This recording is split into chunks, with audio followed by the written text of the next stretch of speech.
Halo guys, balik lagi bareng gue Ali di channel Asokat Story. Di video kali ini gue akan membahas beberapa kebijakan si kumis kotak ini yang terinspirasi dari Islam nih gengs. Kenapa gue bisa bilang seperti ini? Karena seperti yang kita tahu Jerman itu telah berhubungan akrab gitu kan, atau telah bersekutu dengan Islam kayak gitu geng. Bahkan jauh sebelum PD1. Karena kalau kita tarik ke belakang, Jerman itu pernah ditaklukkan oleh Kesultanan Turki Utsmani kayak gitu guys. Oleh cucunya Muhammad Al-Fatih. Jadi Muhammad Al-Fatih itu punya cucu ya guys. Cucunya itu punya cucu lagi. Nah itu tuh yang bisa menaklukkan Jerman tuh. Yang pada saat itu bernama Kekaisaran Hungaria kayak gitu ya. Kenapa ditaklukkan? Karena pada saat itu Kekaisaran Hungaria yang sekarang itu negara Jerman, dia itu telah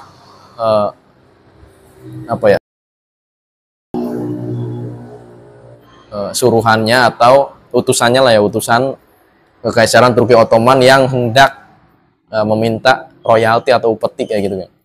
Yang hendak meminta upeti kayak gitu guys. Karena kalau dalam Islam nih geng, kalau misalkan ingin berperang nih, ditawari dua pilihan kayak gitu. Yang pertama bayar upeti kayak gitu. Upeti itu kayak apa ya? Ya kayak pajak gitu geng, pajak tahunan atau pajak bulanan kayak gitulah. Yang kedua masuk Islam kayak gitu. Nah kalau dua pilihan ini nolak atau dia itu nggak mau, terpaksa perang kayak gitu. Pada saat itu utusan Sultan Sulaiman Al-Qanuni itu oleh kaisar dari Kekaisaran Hungaria kayak gitu. Pastinya di sini Sultan Sulaiman Al-Qanuni nggak terima dan marah. Makanya beliau pun mengerahkan ratusan ribu kuda plus pasukannya nih gengs. Jadi dari Turki ini jalan ke Jerman kayak gitu, lu bayangin aja. Jauh gitu kan, mereka tempuh perjalanan jauh mereka tempuh. Dan akhirnya dimenangkan oleh Kekaisaran Turki Ottoman. Baru setelah beberapa abad, Jerman pun masih berhubungan erat nih geng, atau berhubungan dekat lah dengan Islam kayak gitu. Salah satu contohnya ketika PD1 nih, Kekaisaran Turki Ottoman dan juga Jerman menjadi blok poros gitu kan. Atau pada PD1-nya itu dinamakan blok sentral kayak gitu kan. Untuk melawan blok Entente atau blok sekutu pastinya. Yang mana pada saat itu Turki pun mengalami kekalahan. Tak jauh beda dengan kawannya gitu yaitu Jerman kayak gitu kan. Bahkan ketika PD2 pun si kumis kotak masih beraliansi nih geng dengan Mufti Yerusalem yang bernama Al-Husaini kayak gitu. Untuk apa? Untuk melawan kekuatan sekutu pastinya. Tapi di video kali ini gue nggak akan bahas persekutuan mereka nih. Itu hanya prolog ya gengs. Hanya beberapa prolog dari gue, dan di video kali ini gue akan membahas beberapa kebijakan si kumis kotak ini yang terinspirasi dari Islam gitu. Yang pertama adalah si kumis kotak ini melarang bawahannya dan juga orang-orang Jerman meminum minuman. Kenapa? Karena pertama dia pun nggak minum minuman beralkohol. Yang kedua, minuman beralkohol itu banyak dampak negatifnya kayak gitu ya. Memang nggak bisa dipungkiri manfaat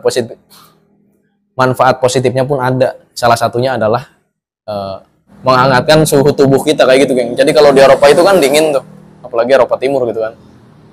Makanya di sana udah lumrah gitu kan minum minuman yang kayak gitu itu semacam kayak suplemen gitu gengs. Cumanya bukan berarti gue menyuruh gitu kan, enggak. Makanya di sini si kumis kotak pun melarang keras nih mereka yang mereka yang suka minum minuman kayak gitu tuh geng, seperti yang ada di kanan gue. Peraturan yang kedua yang diadopsi si kumis kotak yang terinspirasi dari Islam adalah dilarang berhubungan dengan sesama kayak gitu. Lo ngerti kan maksud gue? Contohnya pisang ketemu pisang gitu kan. Gue nggak bisa lebih vulgar gitu kan, karena takut kena nih video gue, nanti gue nggak bisa upload lagi gitu kan sama pihak YouTube kayak gitu kan. Bahkan pada saat itu nih, ketika si kumis kotak sebelum menjabat menjadi kanselir Jerman, ketika dia baru merintis karirnya di dunia politik gitu kan, khususnya ketika dia itu baru membangun partai nih kan, ada sahabatnya di sekaligus partnernya lah gitu kan, dan tim suksesnya yang bernama Kapten Ernest Rohem. Nah dia itu adalah teman dekat si kumis kotak nih, geng. Dari ketika PD1. Nah ketika PD1 selesai mereka pun masih akrab gitu kan, bahkan mereka membuat partai bareng-bareng kayak gitu, buat logo bareng, terus juga nyari donatur bareng-bareng. Nah ketika itu si Ernest Roheim ini ketahuan nih, geng, ketahuan sedang, ya begitulah ya, dalam tanda kutip sedang enak-enak dengan sesama prajurit Jerman kayak gitu kan. Makanya di sini si kumis kotak pastinya sangat-sangat murka lah, sangat-sangat kesal gitu kan. Akhirnya di situ pun detik itu juga dia memerintahkan bawahannya untuk kayak gitu lagi, mendor si Ernest Roheim itu kan. Jadi dia nggak peduli tuh, walaupun dia teman dekatnya, dia tim suksesnya pun dia hukum langsung di tempat gitu kan. Jadi auto pindah alam kayak gitu. Seperti yang kita tahu di Islam pun sangat dilarang gitu kan, hubungan sama jenis ini kayak gitu kan. Makanya si kumis kotak pun menerapkan ini nih di Jerman kayak gitu. Berbanding terbalik dengan sekarang. Jadi kalau sekarang di sana itu bebas kayak gitu kan. Udah kacau lah. Itu adalah dua aturan yang diterapkan di Jerman oleh si kumis kotak yang terinspirasi atau yang apa ya, yang diadopsi, bisa gue bilang lah ya, diadopsi atau terinspirasi lah dari Islam kayak gitu. Wajar aja kan, karena si kumis kotak sudah berhubungan erat dengan Islam gitu kan, bahkan sebelum dia lahir kayak gitu kan. Negara yang dia tinggali gitu kan, berkawan atau bersekutu dengan Islam kayak gitu kan. Tapi yang perlu kita ingat, bersekutu bukan berarti mendukung kayak gitu kan. Buat kalian yang menambahkan, silahkan tambahkan di kolom komentar di bawah. Dan buat kalian yang suka dengan video gue, pasti udah klik tombol subscribe dan logo bell yang dari samping aku Ali. Kita ketemu di video berikutnya. Terima kasih.